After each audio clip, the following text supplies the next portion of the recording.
So out of the highly paid quarterbacks in the NFL, who's the best bargain?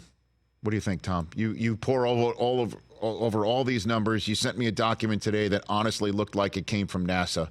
So you look over these spreadsheets. I think I may have asked you, like, is this a science test? I think I texted you back when you texted me these documents.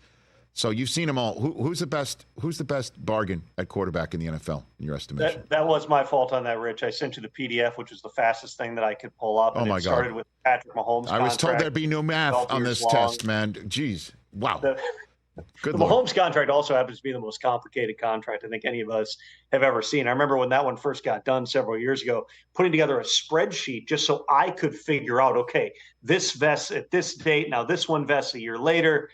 But he signed a very long contract. I mean, the easy answer to what's the best value in sports or the best bargain on the quarterbacks, it's easily Patrick Mahomes, because he signed what effectively was a 12-year deal. It was a 10-year, $450 million extension that paid him $60 million roughly over the first 3 years of the contract. To put that in perspective, Kirk Cousins this year, at a time that the Falcons have already drafted a successor a month after signing him, is making $67 million in 2024.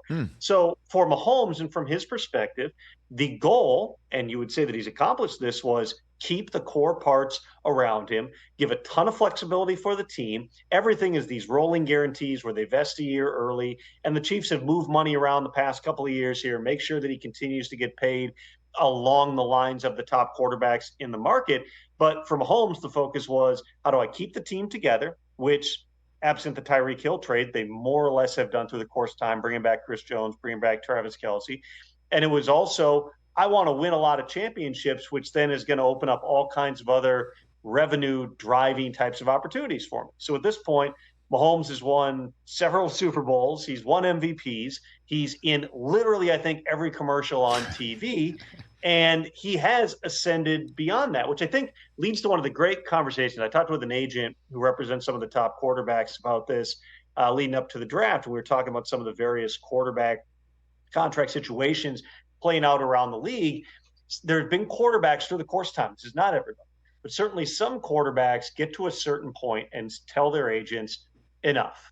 In other words, it doesn't matter if I'm making 40 or 45. I'm making more money than I would ever know what to do with. And I want to win. And I don't want to take this down to the wire. And I don't want to go year to year. And I don't want to get into a franchise tag situation. Just, this is where I want to be. I'm getting boatloads of money. Enough. Drew Brees is one example of that through the course of time, where he would regularly tell his agent, Tom Condon, like, I'm good. Like, I got this. We're making a lot of money. We're fine.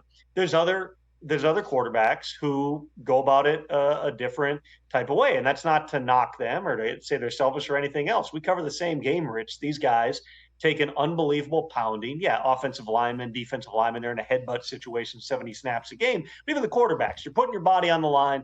You suffer severe injuries.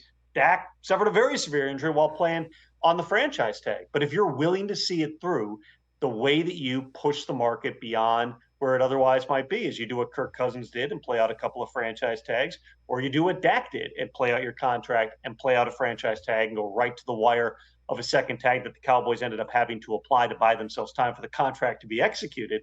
The point is, there's nothing wrong with either one of those types of perspectives here.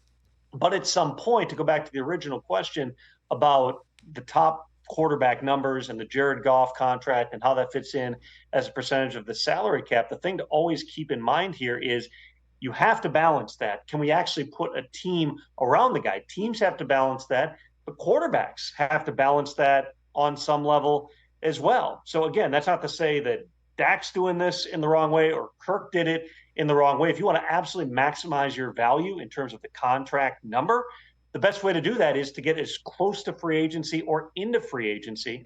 For other guys, they take the best offer that's there.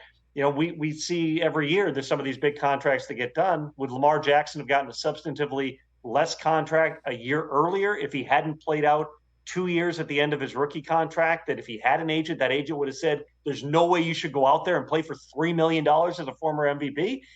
Probably not. It wasn't that much better of a contract. He ended up getting a really strong deal. At some point, the player has to communicate with the agent and say, this is good enough. This is enough. This is where I want to be.